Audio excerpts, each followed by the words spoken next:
पश्चिम के एक लेखक ने अपने जीवन के संस्मरण में अपनी माँ के विषय में एक लेख कभी लिखा था जिसका नाम था the 8 lies of my mom, मेरी माँ के 8 झूठ।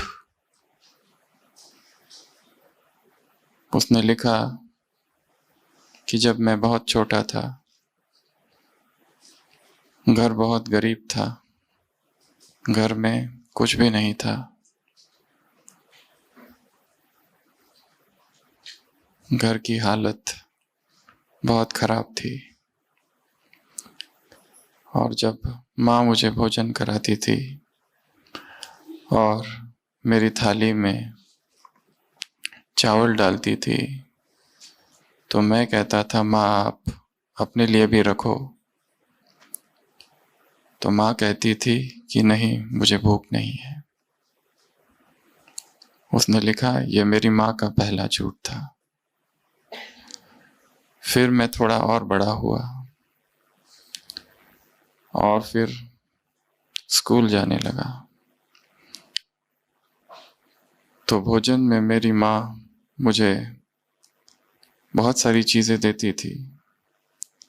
उसमें उसने वर्णन किया कि अपने हिस्से का सूप जो वो बनाती थी वो भी मुझे देती थी।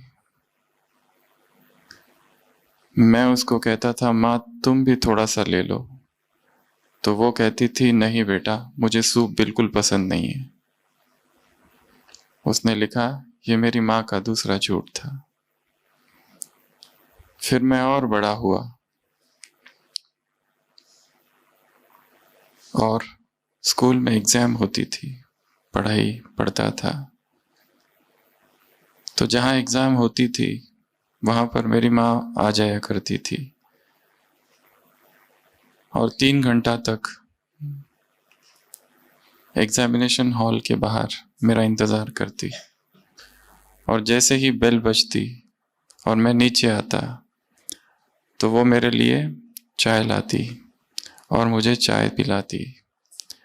मैं उसको कहता, माँ तुम भी थोड़ा सा चाय पी लो। तो वो कहती थी कि मुझे बिल्कुल भी प्यास नहीं है। लेखक ने लिखा, यह मेरी माँ का तीसरा झूठ था।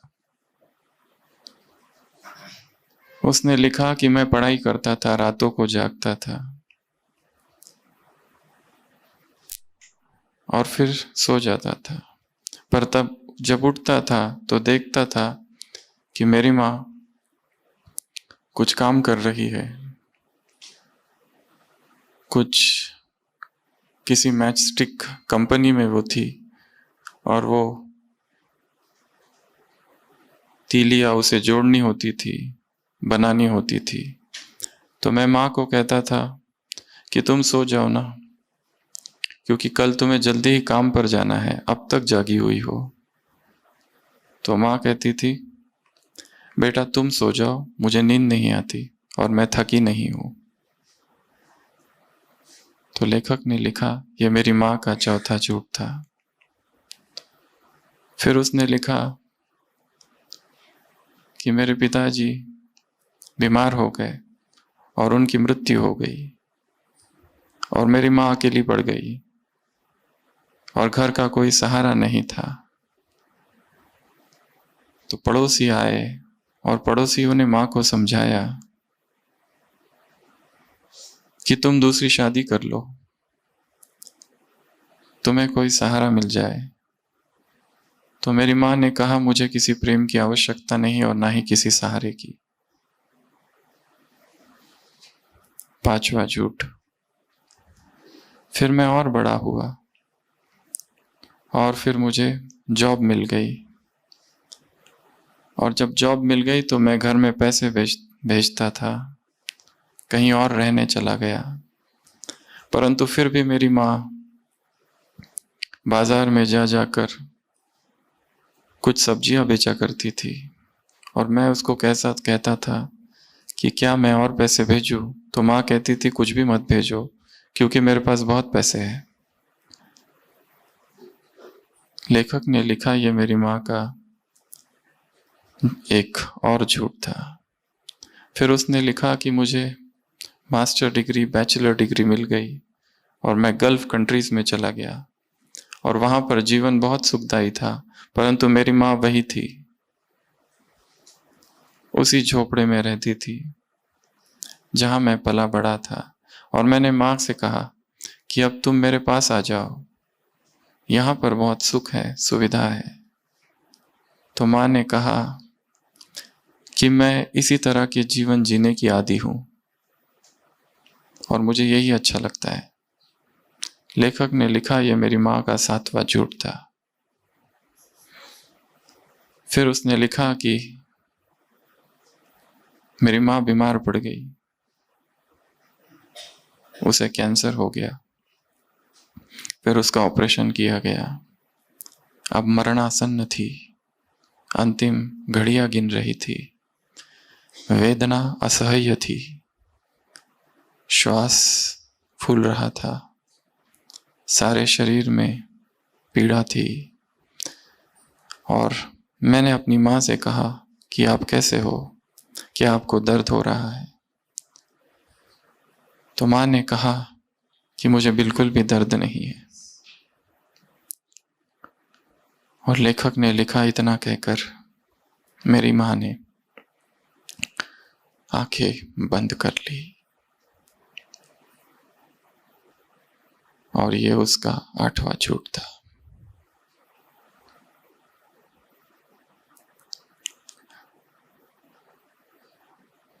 इस तरह से उस लेखक ने अपने माँ के विषय में लिखा, The 8 Lies of My Mom। एक माँ का जिस तरह प्रेम होता है, आज सुबह की व्यक्त मुरली में बाबा ने कहा, वैसे शक्ति रूपा माँ तुम बन जाओ। माँ क्या करती है? पालना करती है। और जो छोटे बच्चे होते हैं, उदाहरण दिया बाबा ने, जब उनकी पालना की जाती है, पालना दी जाती है, तो वो क्या होते हैं? खुश होते हैं।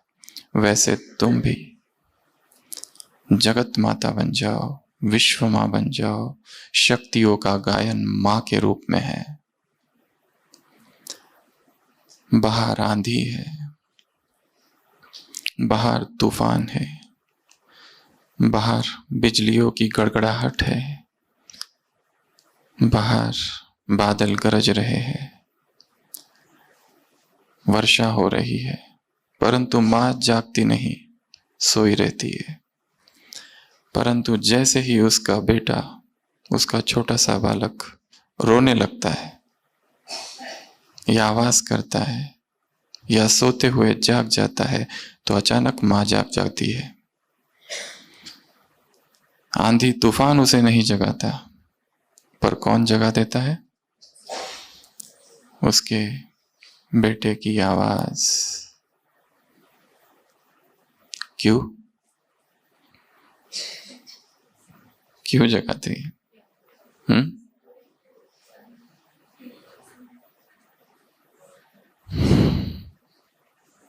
कोई अदृश्य धागा जोड़े हुए है प्रेम का।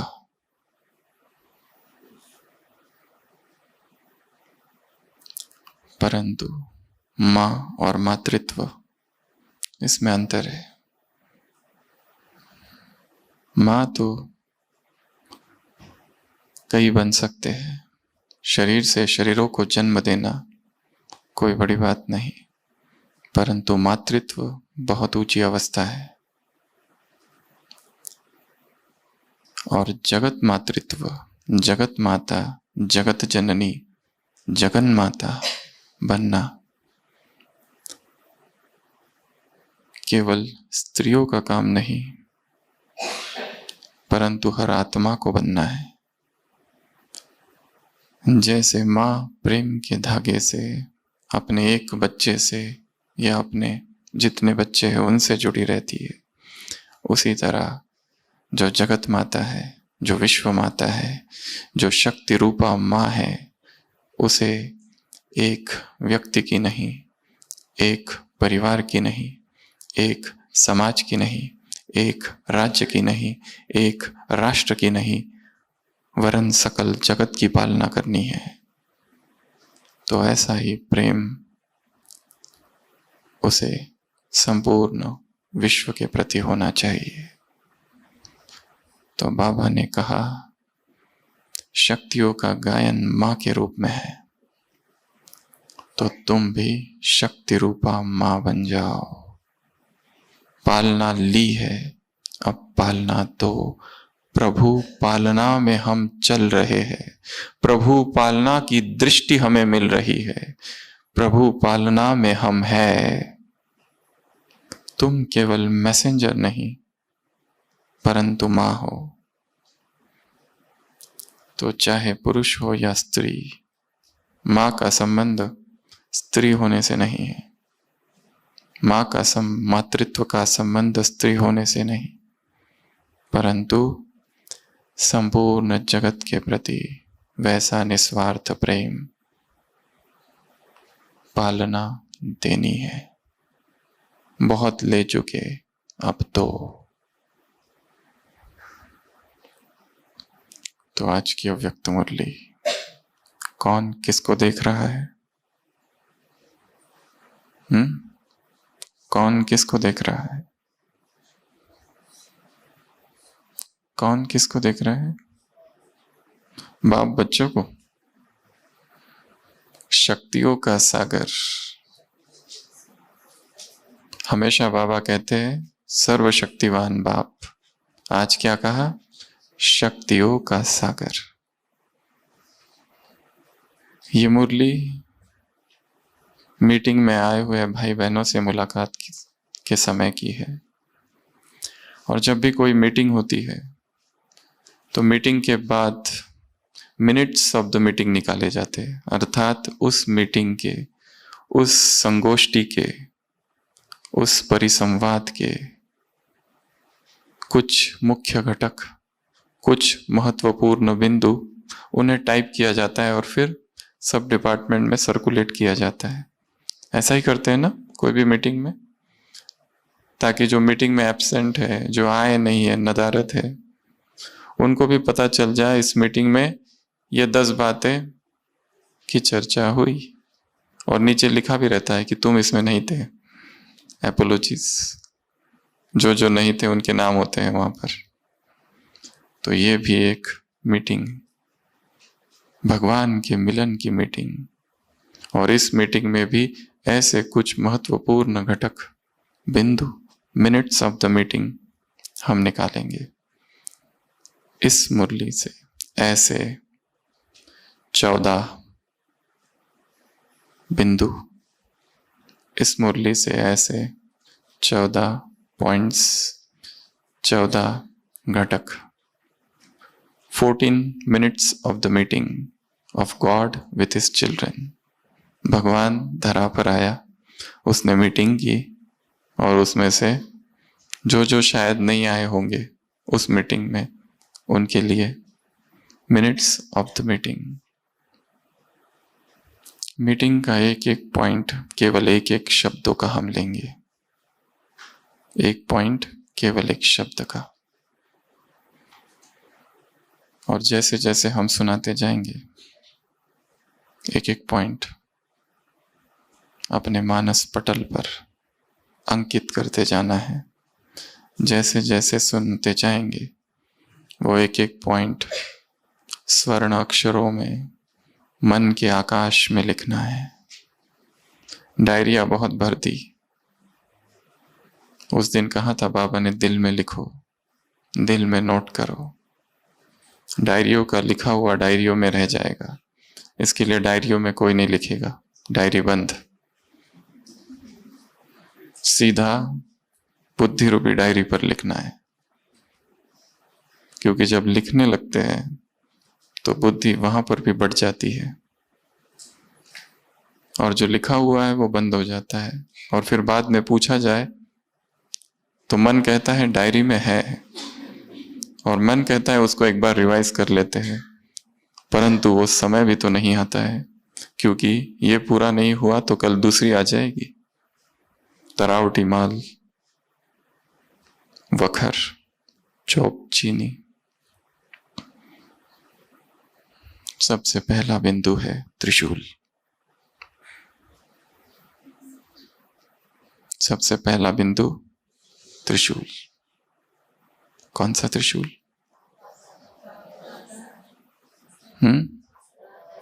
कौन सा त्रिशूल? शक्तियों का सागर किसको देख रहा है? शक्ति सेना को देख रहा है। शक्ति सेना के मस्तक पर क्या है? त्रिशूल। त्रिशूल अर्थात त्रिमूर्ति स्मृति। कौन सी त्रिमूर्ति स्मृति? बाप, दादा और मैं कौन? मैं कौन? मैं आत्मा। श्रेष्ठ शक्तिशाली आत्मा। तो ये पहला त्रिशूल हुआ। अभी ज्ञान के ऐसे 84 त्रिशूल कौन कौन से है वो बताना है आप सबको। ये तो एक हुआ खाली जो मुरली में आया है। कितने बताने हैं? 84, 84 त्रिशूल, 84 ट्राइडेंट्स ऑफ नॉलेज। अगर ये त्रिशूल बुद्धि में है, अगर इस स्मृति स्वरूप में है, तो क्या हो जाएगा? तपस्वी से महातपस्वी हो जाएंगे, सहज योगी से श्रेष्ठ योगी हो जाएंगे, और भाषण मूर्त, सेवाधारी मूर्त, मास्टर शिक्षक मूर्त से साक्षात्कार मूर्त हो जाएंगे। क्या याद रखने से? केवल 3 चीजें याद रखने से। बाप कौन? शक्तियों का सागर। दादा कौन? और मैं कौन। जैसे मंदिरों में प्रतिमा का उदाहरण दिया, शिव की प्रतिमा के साथ कहां कहां मनुष्य का आकार भी लगाते हैं, कंबाइंड स्वरूप। वैसे तुम इस त्रिशूल को याद रखो, इस त्रिमूर्ति को याद रखो, इस त्रिमूर्ति स्मृति स्वरूप में रहो, तो सहज साक्षात्कार मूर्त बन जाएंगे। तो एक त्रिशूल कौन सा हुआ? बाप, दादा और मैं। अभी बोलना चालू करो, कौन कौन से है? अरे ये नहीं, साकारी, आकारी, निराकारी, स्थूल वचन, सूक्ष्म वतन, निराकारी, मूल वतन, निराकारी, निर्विकारी, निरंकारी। इन सारे त्रिशूलों में से कोई भी एक त्रिशूल ले लो और उसके स्मृति स्वरूप हो जाओ तो साक्षात्कार मूर्त बन जाएंगे। बोलते जाओ। निमित्त, निर्माण, निर्मल। अगला त्याग, तपस्या, सेवा, भूत, वर्तमान, भविष्य। भूत, वर्तमान, भविष्य, आज, कल और आज, ब्रह्मा, विष्णु, शंकर। ज्ञान, भक्ति, वैराग, मनसा, वाचा, कर्मणा, दृष्टि, वृत्ति, कृति, सुखधाम, सुखधाम, शांतिधाम और दुखधाम। क्या क्या? तन, मन, धन और मनसा, वाचा, कर्मणा, ज्ञान, योग, सेवा। ज्ञान, त्याग, तपस्या, सेवा। 4 नहीं बताने हैं, 3 वाला बताना है। समय, श्वास, संकल्प। बोलते जाओ।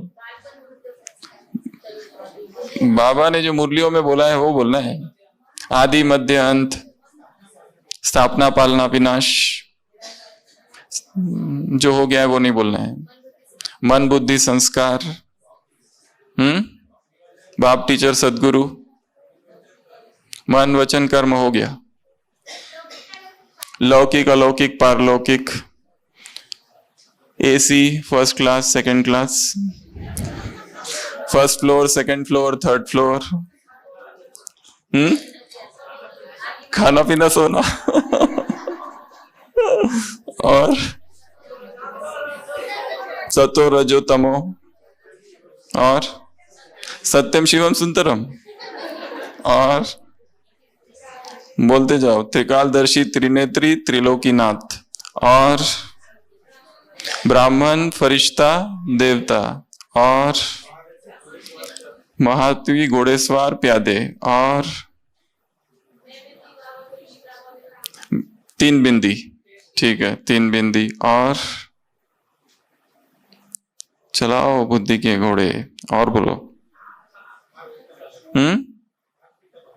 माता पिता और माता पिता बच्चे और हाँ, पवित्रता, सुख, शांति और ज्ञान। नहीं, 4 नहीं बताने हैं, 3 बताने हैं। ज्ञान योग धारणा नहीं, वो 4 है। शिव बाबा और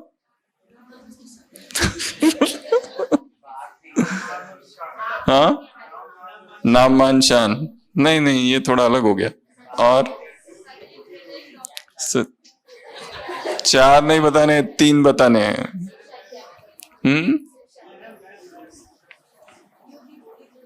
योगी भोगी और तीसरा क्या बनाया? हाँ? योगी, सहयोगी, प्रयोगी और भक्ति, साकारी, आकारी, निराकारी, धैर्यता, नम्रता, मधुरता, निराकारी, निर्विकारी, निरंकारी, सिंपल, सैंपल, एग्जाम्पल, चलती कला, चढ़ती कला, उड़ती कला, देहभान, देह अभिमान, देह अहंकार, दृष्टि, वृत्ति, कृति, तन, मन, धन, आदि, मध्य, अंत, निमित्त, निर्माण, निर्मल, लगाव, झुकाव, टकराव, आदि, व्याधि, उपाधि, बाप, टीचर, सदगुरु, मनसा, वाचा, कर्मणा, भिक्षा, दान, भीख, दानी, महादानी, वरदानी, त्यागी, महात्यागी, सर्वंश त्यागी, भक्ति, ज्ञान, वैराग, त्याग, तपस्या, सेवा, ज्ञान, गुण, शक्तियां, स्थापना, पालना, विनाश, मन, बुद्धि, संस्कार, त्रिमूर्ति, झाड़ और गोला, परमत, मनमत, श्रीमत, भूल, अवज्ञा, गफलत, निंदा, ग्लानि, डिसर्विस, शिक्षा, श्रीमत, सावधानी, ब्रह्मा, विष्णु, शंकर, मूल वतन, सूक्ष्म वतन, स्थूल वतन, सुस्ती, आलस, अलबेलापन, थकावट, सुस्ती, नींद,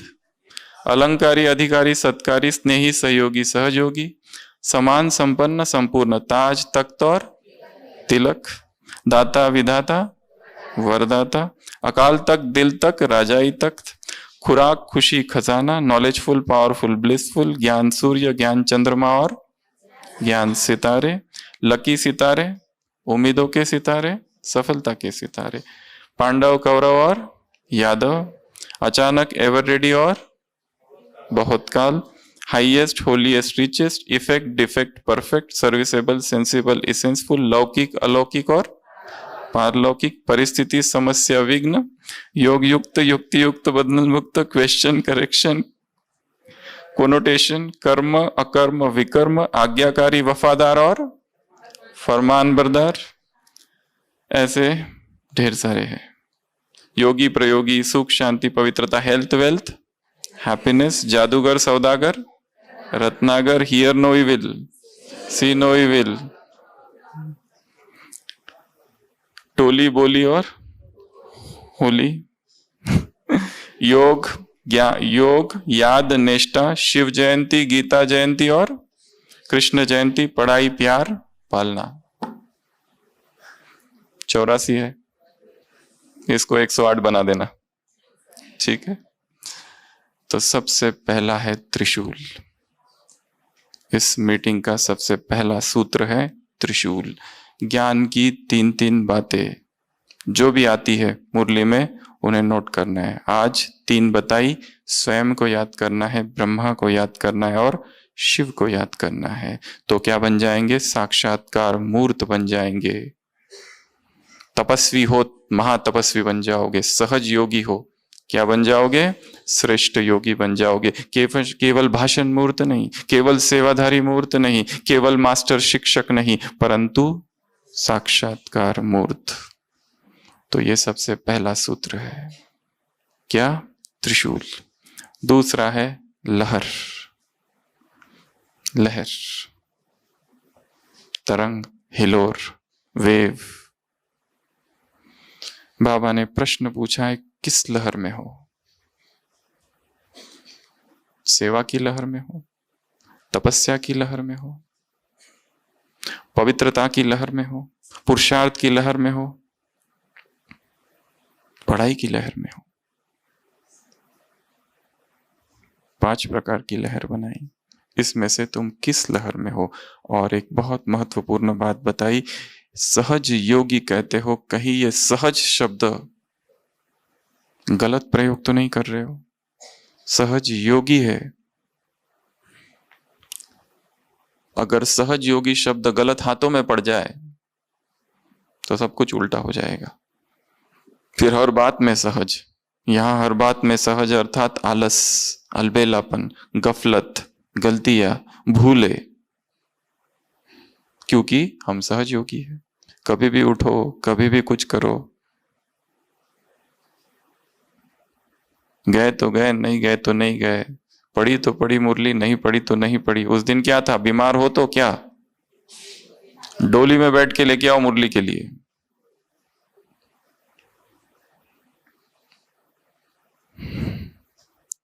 कौन सी लहर मेरे अंदर चालू है?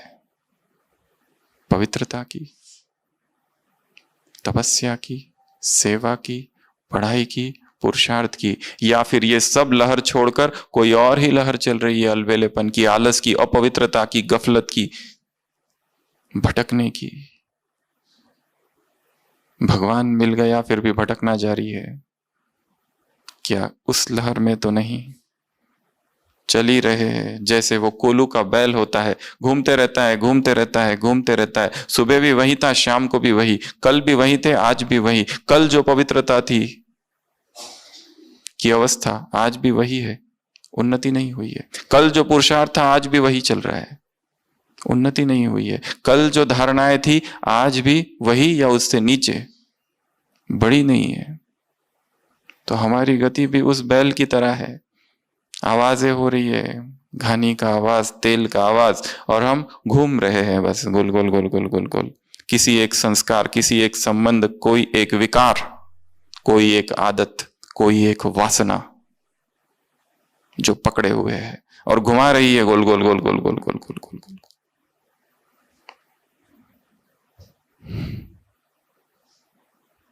कौन सी लहर मेरे अंदर चालू है?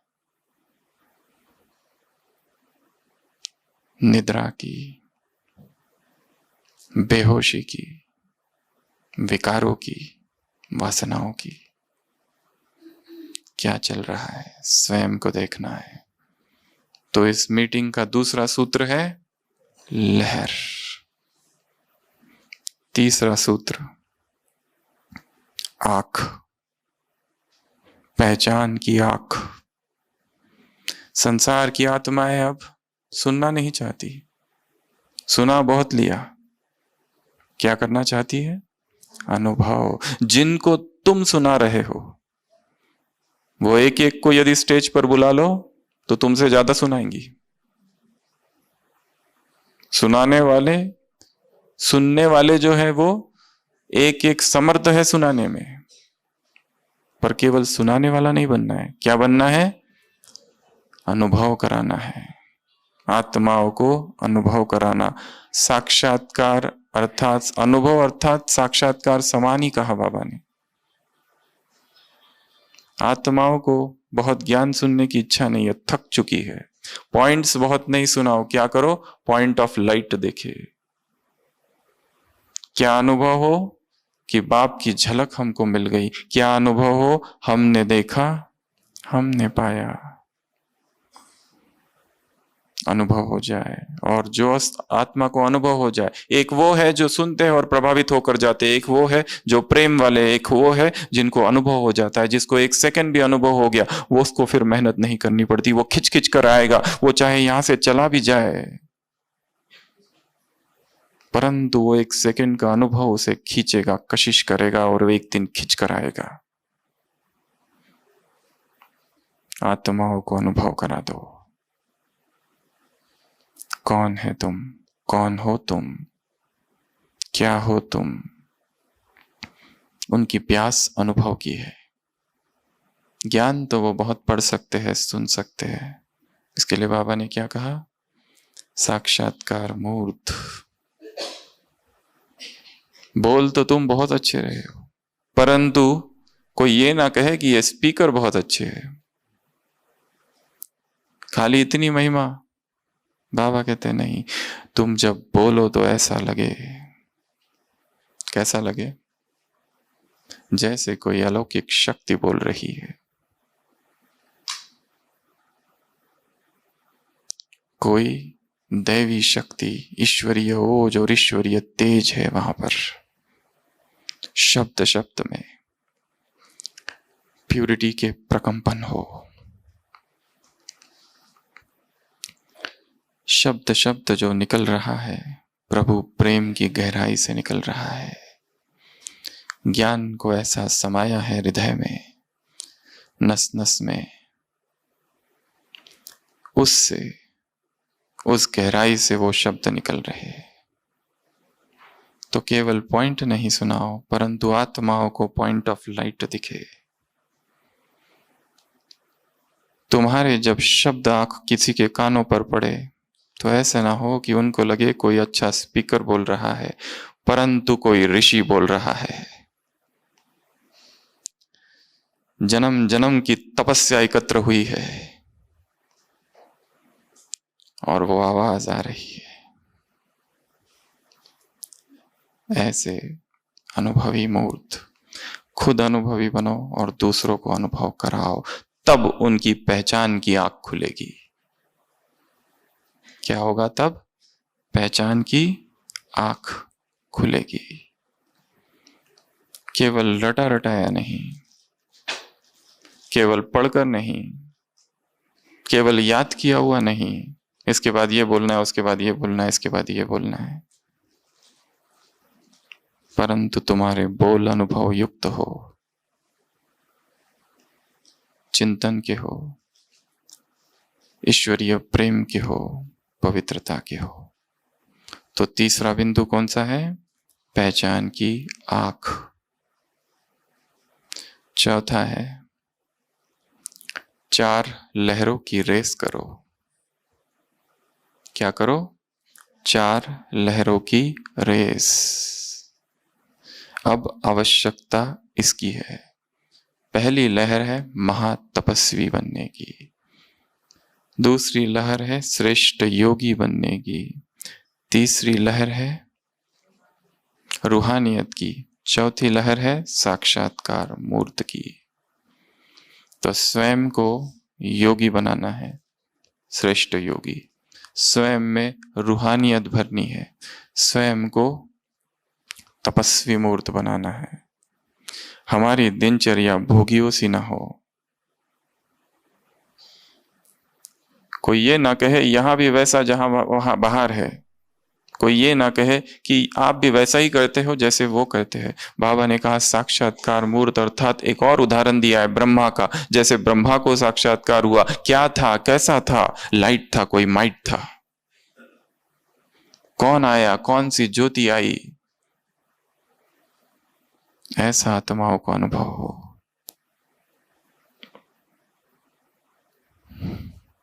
बोलती जे अर्णव, जो बोलो वो अमृत हो।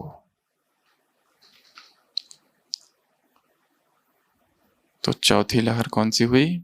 चौथा सूत्र, 4 लहरों की रेस। रेस किस में करना है? इसमें करना है, तपस्वी बनने में रेस करना है।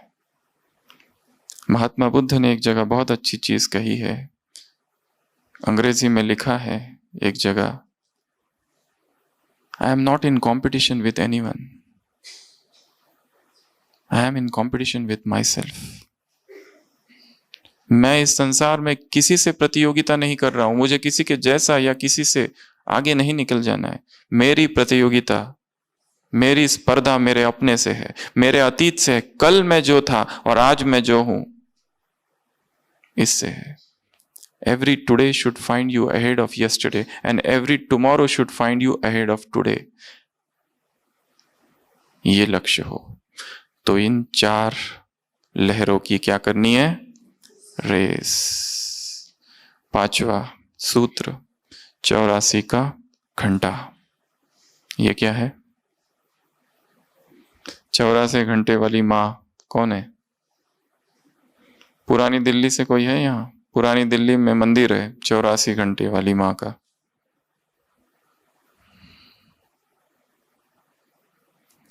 एक जमीन थी जहां पर एक शिवलिंग मिला था 200-300 साल पहले, और फिर किसी साहूकार ने पैसे दिए, वहां मंदिर खड़ा किया, और जब जब प्रार्थना हुई 1-1 घंटा लटकाया। ऐसा करते करते 84 घंटे हो गए। तो आज भी वहां पर है जहां भक्त जाते हैं और एक रस्सी खींचो तो 84 के 84 घंटे एक साथ बजते हैं। पहले वो शिव का था, बाद में हनुमान जी और बाकी सब भी प्रकट हो गए उसमें। तो तो बाबा ने कहा 84 घंटों वाली माँ। तो 84 का वर्ष है, मुरली नवंबर 2083 की है, 84 वर्ष आने वाला है। तो धूम मचाओ, साक्षात्कार की धूम मचाओ। साक्षात बाप बन जाओ तो साक्षात्कार की चाबी मिलेगी। साक्षात बाप बन जाओ तो दूसरी आत्माओं को साक्षात्कार करा सकोगे। तो धूम मचानी है किसकी? साक्षात्कार की, अनुभव कराने की। उसके लिए स्वयं अनुभवी बनना पड़ेगा, फिर ही दूसरी आत्माओं को अनुभव हम करा सकेंगे। और जिसको खुद ही अनुभव नहीं, वो दूसरों को क्या बताएंगे कि तुम आत्मा हो? क्या खुद आत्मा का अनुभव किया है? दूसरों को कैसे बताएंगे कि तुम परमात्मा से प्रेम करो? दूसरों को कैसे बताएंगे कि ये वाणी परमात्मा की है?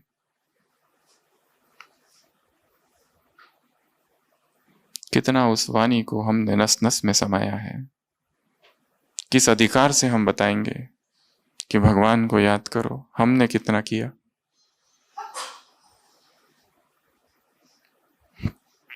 एकांत में जाकर अनुभव करना है, एकांत में जाकर प्रभु प्रेम का अनुभव, हृदय की गहराई में ईश्वरीय प्रेम का अनुभव।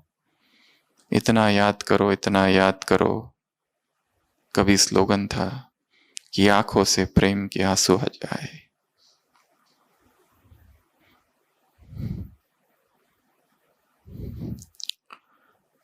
तो 84 का घंटा, छठवां सूत्र है 84 का प्लान। कौन सा प्लान बनाओ 84 में? सबने मुरली सुनी है। कौन सा प्लान बनाओ? कौन सा प्लान बनाओ? कमजोरियों से प्लेन हो जाओ, अर्थात कमजोरियों से मुक्त हो जाओ। स्वयं की कमजोरी, स्वयं के अवगुण, स्वयं की कमजोरी, स्वयं के डिफेक्ट्स, फ्लॉज, इम्परफेक्शंस, खामियां, कोई अवगुण, कोई संस्कार, कोई विकार, कोई विकल्प, कोई व्यर्थ, कोई नेगेटिव, कोई दोष, इससे स्वयं स्वयं को मुक्त करना है। बाबा ने एक जगह कहा है, बाबा हर एक का चार्ट जानते हैं परंतु रिगार्ड रखते हैं, बताते नहीं। जिसने जो किया है सब जानते हैं, छिप नहीं सकता उसके दरबार में। माफी मांग लो तो शायद माफ हो जाए, परंतु यदि अब भी छुपा के रखा तो वो बढ़ते जाएगा।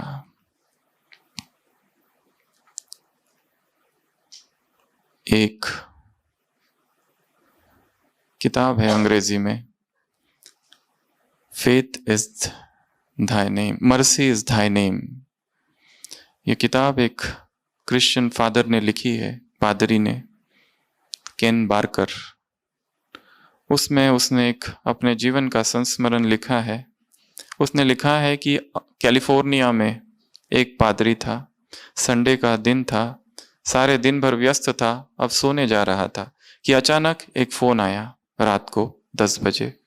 वो फोन एक अस्पताल से था और अस्पताल से एक नर्स बोल रही थी और कह रही थी, फादर क्या आप आ सकते हो? हॉस्पिटल में एक पेशेंट अभी मरने को है, क्या आप आ सकते हो थोड़ी देर के लिए उसके पास? शायद वो आपसे कुछ कह दे, लगता है बहुत दुखी है। अगर इस वक्त वो कुछ कह दे तो शायद उसकी आत्मा को शांति मिल जाएगी। और वो उस फादर को बुलाती है। तो फादर तो पहले सोचता है कि नहीं जाऊं, क्योंकि इतना तूफान और आंधी, बारिश हो रही है। फिर सोचता है ठीक है चला जाता हूं, और वो पहुंचता है। और जैसे ही उस पेशेंट को मिलने अंदर जाता है, वो पेशेंट कहता है, गो टू हेल, भागो यहां से, नर्क में चले जाओ, बिल्कुल मेरे समीप नहीं आना। तो फादर बाहर आ जाते अपमानित होकर। परंतु बारिश हो रही थी, सोचता है थोड़ी देर बैठ जाऊं, तो 1 घंटा बैठते हैं। सोचता है एक बार फिर से जाके देखो इस व्यक्ति को, फिर अंदर जाते हैं। फिर वो व्यक्ति कहता है भाग जाओ यहां से, मैंने बोला ना एक बार मुझे मेरे पास बिल्कुल नहीं आना, और बहुत सारे अपशब्द कहते हैं और भगा देता है। फिर से वो फादर बाहर जाकर बैठते हैं, क्योंकि बारिश हो रही है और तूफान है। सोचते हैं थोड़ी देर और रुक जाता हूं, और 1 घंटा और रुकते हैं। फिर अंदर जाते हैं, तो फिर वो व्यक्ति कहता है अब थोड़ा शांत हो चुका है, कहता है बैठाने को बैठता है, और वो कहता है मैं मरने के करीब हूं, मैं अपने जीवन की एक बात बताना चाहता हूं। मैं युवा जब था तो रेलवे में वो क्या कहते सिग्नल देने वाला था, और एक बार मैंने बहुत शराब पी ली थी क्रिसमस के दिन, और मैंने गलत सिग्नल दे दिया था, और वो जो ट्रेन थी वो पटरी से उतर गई थी। वहां से एक कार थी, उस कार से टकरा गई। उस कार में एक माँ थी और 2 बच्चे थे, और वो तीनों के तीनों ऑन स्पॉट मर गए। और तब से मैं ये भारीपन अपने अंदर लिए हूं। मैंने किसी से नहीं बताया, अविवाहित रहा, पश्चाताप किया, परंतु पुलिस के पास नहीं गया क्योंकि डर था। परंतु आज आपको मैं बताता हूं कि मेरे हाथों से ऐसा जघन्य अपराध हुआ है, मैं क्या करूं। वो फादर पूछता है मुझे थोड़ा डिटेल बताओ, और कौन सा दिन था, कौन सा वर्ष था, कौन सी कार थी, और वो कौन लोग थे जो उस कार में थे। तो वो कहता था ये दिन था, ये वर्ष था, एक माँ थी, 2 बच्चे थे, और तीनों ही मर गए थे। वो फादर कहता है उस कार में और भी एक छोटा सा बच्चा था, और वो जो छोटा बच्चा था वो बच गया था, और वो बच्चा मैं हूं।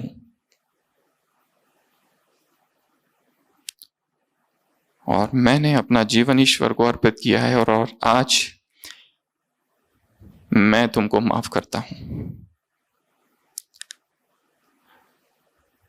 और जैसे ही वो व्यक्ति ये बात सुनता है, चैन की सांस भरता है और शरीर छोड़ता है। तो भगवान के घर में माफी है, छिपाना नहीं है बस।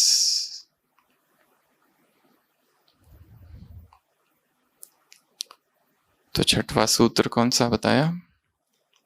84 का प्लान। फिर है 7वां सूत्र। 7वां सूत्र है परिक्रमा, सेवा की परिक्रमा। दीदी के विषय में चर्चा की बाबा ने कि दीदी क्या कर रही है इस समय? सेवा की परिक्रमा कर रही है। हमें भी हर दिन सेवा की परिक्रमा करनी है। एक स्थान पर बैठे हुए विश्व के हर कोने में जाकर एक एक आत्माओं को इमर्ज कर कर उन्हें सकाश देनी है। दुखी आत्माओं को सुख की किरणें देनी है, शांति देनी है, पवित्रता देनी है। संसार में आत्माएं विकारों में डूबी है। देह और देह के भोग के अतिरिक्त संसार में और कुछ भी नहीं है। वासनामयी संसार है, भोगमयी संसार है। कितनी महान सेवाएं हमें करनी है, और हम क्या कर रहे हैं? जैसे दीदी के लिए बाबा ने कहा, दीदी इस समय क्या कर रही है? विश्व की परिक्रमा कर रही है। निमित्त कर्म बंधन है, निमित्त कर्मेंद्रियों के बंधन है, परंतु वो विश्व की परिक्रमा कर रही है। जैसे ब्रह्मा के बाद, जगदम्बा के बाद ब्रह्मा की वो साथी बनी, जगदम्बा के बाद ब्रह्मा के साथ उसने कार्यभार संभाला, अब भी वो सेवा में लगी हुई है। तो हमें भी क्या करना है? विश्व की परिक्रमा, पेरम्बुलेशन ऑफ द वर्ल्ड।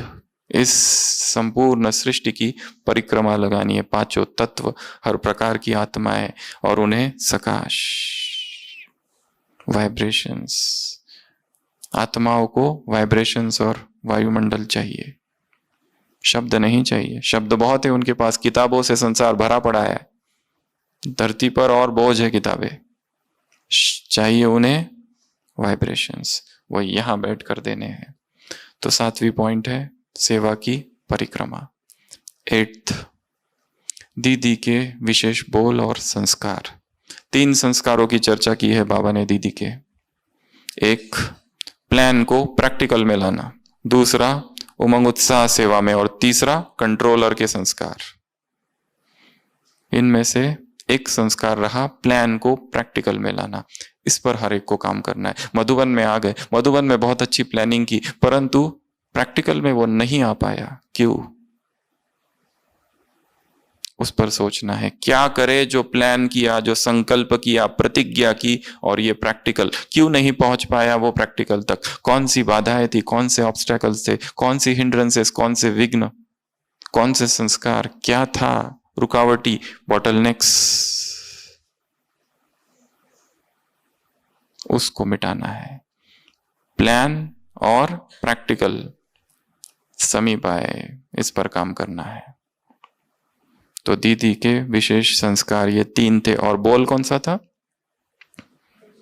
कुछ नवीनता लाओ और कुछ नवीनता करो। जो कुछ किया है उस पर ही बैठ नहीं जाना है। ज्ञान में नवीनता, योग में नवीनता, धारणा में नवीनता, सेवाओं में नवीनता, जो कुछ भी चिंतन किया उस चिंतन में नवीनता, शब्द शब्द में नवीनता, बोल बोल में नवीनता, हर बात में नवीनता, हर भाव में, हर भावना में, दृष्टि में, कृति में, वृत्ति में, दृष्टिकोण में, स्वप्न में, संकल्प में,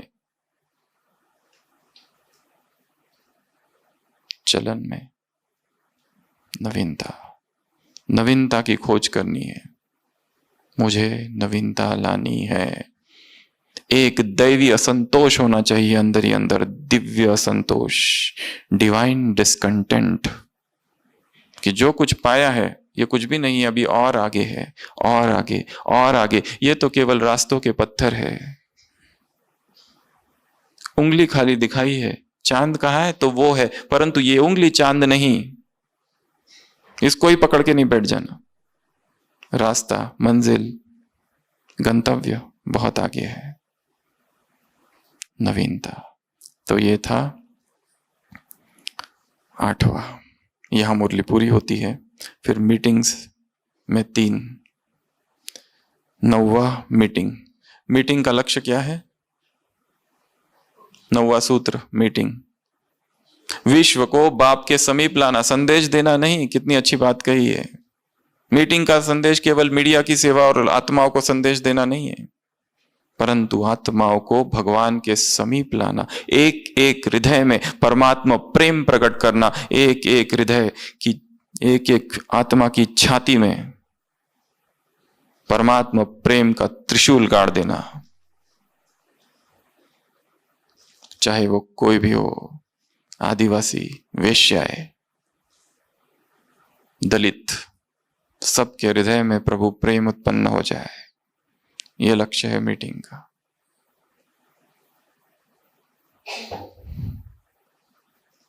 मीटिंग 10वां है शक्ति रूपा मां बनना, जिसकी हमने शुरुआत में चर्चा की। शक्तियों का गायन मां के रूप में है। तो जैसे मां पालना करती है, जैसे उस लेखक ने बताया मेरी मां के ये 8 झूठ है। क्यों बोल रही है वो मां झूठ? क्यों सहन कर रही है? क्योंकि उसे पालना करनी है, क्योंकि उसका प्यार है।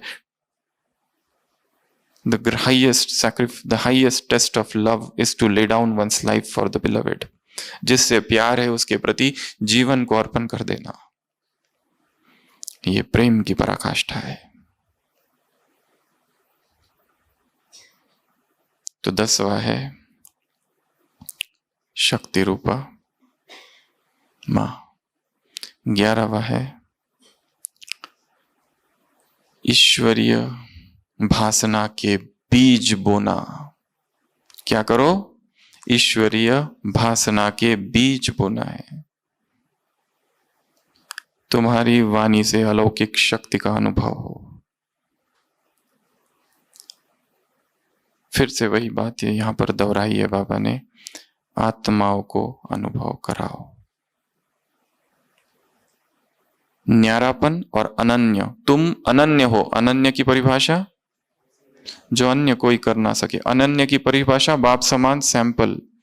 न्यारेपन की परिभाषा वाणी में अलौकिक शक्ति का अनुभव।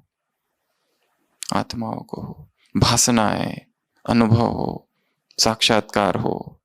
वो कहे हाँ ये वही है जिनका हमें इंतजार था, हाँ ये वही है जिनका हम आह्वान कर रहे थे। शिव शक्ति आ गई धरती पर। ये अनुभव हो, हमने देखा हमने पाया ये अनुभव हो, भासना के बीज बो दो हृदय की भूमि पर। 12वां डबल विदेशियों से मुलाकात, साइड सीन्स। 5 चीजें करनी है साइड सीन में। जीवन में जब जब साइड सीन आ जाए तो क्या क्या करना है बताओ? क्या करना है? क्या करना है? क्या करना है? क्या ड्रामा समझ, साक्षी ड्रामा ये सब नहीं है। आज का बताओ। वो लास्ट संडे में था, टॉप की स्थिति, टॉप का स्थान, टॉप का पॉइंट, टॉप की सेवा, टॉप बाप की याद और योग। वो लास्ट संडे था साक्षी। आज क्या है? साइड सीन आते हैं तो क्या करो? ऊंची स्थिति सबसे पहले कहा, घबराना नहीं। पहली बात तो दिल शिकस्त नहीं होना और खुशी और याद से इसे पार करना और ऊंचे स्थान पर चले जाना, क्योंकि जब तुम ऊंचे स्थान पर होते हो तो नीचे की चीजें छोटी हो जाती है। नीचे की चीजों को कुछ करना नहीं है, उनको पकड़ के नीचे छोटा नहीं करना है। जैसे अकबर ने कभी अब दरबार में एक प्रश्न पूछा, एक लाइन खींची जमीन पर और दरबारियों से कहा कि बिना इस लाइन को टच किए इसको छोटा करके दिखाओ। अब कैसे करेंगे? कोई सब लोग सोच में पड़ गए, बिना लाइन को टच किए, बिना उसको रबर से मिटाए कैसे लाइन को छोटे किया जाए। बिरबल आया और बड़ी लाइन खींच दी उसके आगे। तो जब बड़ी लाइन हो गई तो अपने आप वो छोटी हो गई। जब बड़ी स्थिति में चले जाओ तो परिस्थिति नीचे रह जाएगी अपने आप, तो ऊपर चले जाओ तो ऊंची स्थिति। फिर बीती बातों का चिंतन नहीं, बीती बातों का स्मरण नहीं। जो हो गया वो हो गया, अब उसके लिए पश्चाताप नहीं। सीख लेना उससे, पाठ पढ़ लेना उससे। जो भी हुआ जीवन में अब तक पाठ पढ़ लिया, आगे बढ़ो। पश्चाताप में भी टाइम वेस्ट नहीं करो। बाबा ने कभी कहा है पश्चाताप करो जरूर, पर दिन रात नहीं करते रहो। इसको पैटर्न नहीं बना दो, इसको रीति रसम नहीं बना दो। 72 की अव्यक्त मुरली, पाप ट्रिपल पी, पाप करना, पश्चाताप करना, पार्डन। इसको रीति रसम नहीं बना देना ब्राह्मण जीवन का। तो क्या करना है? ऊंची स्थिति में रहना है, घबराना नहीं, दिल शिकस्त नहीं होना, खुशी से पार करना, खुशी के झूले में झूलना। 13वीं पॉइंट, अमृत वेला। अमृत वेला नींद, थकावट, सुस्ती का इलाज बाबा ने बताया है। 2 चीजें, एक सारे दिन भर ज्ञान का मनन करते रहना। जो मनन किया हुआ खजाना है वो फिर दूसरे दिन सामने आएगा तो खुशी होगी और फिर थकावट नहीं होगी। प्राप्तियों की खान तुम्हें मिली है, उस ज्ञान का सारे दिन भर मनन करना। डायरेक्ट उस समय मनन करते हो तो बुद्धि फ्रेश नहीं होती है, इसलिए सारे दिन भर मनन चलता रहे, एक। और दूसरा श्रीमत, सारे दिन भर श्रीमत पर यदि है तो क्या होगा? दूसरे दिन अमृत वेला शक्तिशाली होगा। तो यह है 13वीं पॉइंट। और लास्ट पॉइंट 14वीं, आज के मुरली के वरदान से पावरफुल माइंड। पावरफुल माइंड किसको कहा बाबा ने? पावरफुल मन। चाहे शरीर में कुछ भी होता है, कलयुग है, उसमें कुछ ना कुछ तो होगा। कमजोरी आएगी, बीमारी आएगी, पर इसका मतलब नहीं जब कमजोरी है और बीमारी है तो दुखी होके बैठ जाओ। मन उमंग उत्साह में रहे, मन दुरुस्त रहे। शक्तिशाली माइंड अर्थात जब चाहो जहां चाहो पहुंच जाए। उसके लिए क्या करो? सारे दिन भर मन में, बुद्धि में क्या लाओ? भाग्य की बातें। क्या लाओ? प्राप्तियां। क्या क्या मिला है? अमृत वेले से चालू करो गीत गाना भाग्य के। बातों को लाओ, गीत गाओ और खुशी में रहो। तो ऐसी ये टोटल 14 बातें हैं। फिर से एक बार रिवाइज करेंगे। इस मीटिंग का सबसे पहला सूत्र त्रिशूल, त्रिशूल को याद रखना। दूसरा सूत्र, इसके बाद जब भी साकार मुरली सुनते समय 3 बातें सामने आती है तो उनको अलग से डायरी में नोट करते जाओ। 3-3 बातें, 3-3 बातें, 3-3 बातें। डायरी के पीछे जो भी 3 बातें आती जाएगी उसको पीछे नोट करते जाना। तो पहला त्रिशूल, दूसरा लहर, 5 प्रकार की लहर में मैं कहाँ हूं, तीसरा, आंख, पहचान की आंख खोलनी, आत्माओं को अनुभव कराना है। चौथा, 4 लहरों की रेस करनी है। पांचवा, घंटा, 84 का घंटा, वो माता का उदाहरण दिया, तो यहां पर साक्षात बाप समान बनना है। छठवा, 84 का प्लान है कमजोरियों को मिटाना। 6th 7th, विश्व के परिक्रमा करनी है, सेवा की परिक्रमा। 8th, संस्कार, दीदी का विशेष संस्कार और विशेष बोल था कुछ नवीनता लाओ। संस्कार था उमंग उत्साह में लाना दूसरों को, संस्कार था प्लान प्रैक्टिकल को समान करना, संस्कार था कंट्रोलिंग पावर। बाबा ने कहा वहां जाकर भी क्या क्या हुआ क्या क्या नहीं हुआ, एडवांस पार्टी की भी कंट्रोलर है। तो 8th 9th है मीटिंग का लक्ष्य क्या है, विश्व को बाप के समीप लाना। 10th, मां, शक्ति रूप मां बनना है और आत्माओं की पालना करनी है। 11th, बीज, भासना का बीज बोना है। 12th, साइड सीन्स, जो भी जीवन में आ रहा है विघ्न परिस्थितियां सब साइड सीन्स है, घबराना नहीं है, ऊंची स्थिति में रहना है, उमंग उत्साह में रहना है, जो हो गया उसको भूलते जाना है, दिल शिकस्त नहीं होना है, याद और खुशी से पार करना है। अगला, अमृत वेला, बाबा ने कहा बाबा विशेष पात्र को अमृत वेला टच करेंगे। फिर विदेशियों ने प्रश्न पूछा तो उसका उत्तर फिर बाबा ने दिया कि सारे दिन भर मनन होता रहे और श्रीमत पर चलते रहो। Last, powerful mind. ऐसे कैसे कैसे ऐसे ऐसे त्रिशूल आत्मा है ऐसे महातपस्वी मूर्त आत्माओं को, ऐसे श्रेष्ठ योगी आत्माओं को, ऐसे साक्षात बाप समान साक्षात्कार मूर्त आत्माओं को, ऐसे विश्व में सेवा में, विश्व की सेवा में मगन आत्माओं को, ऐसे स्नेही आत्माओं को बाप दादा का याद प्यार और नमस्ते। हम रूहानी बच्चों की रूहानी बाप दादा को याद प्यार और नमस्ते। ओम शांति।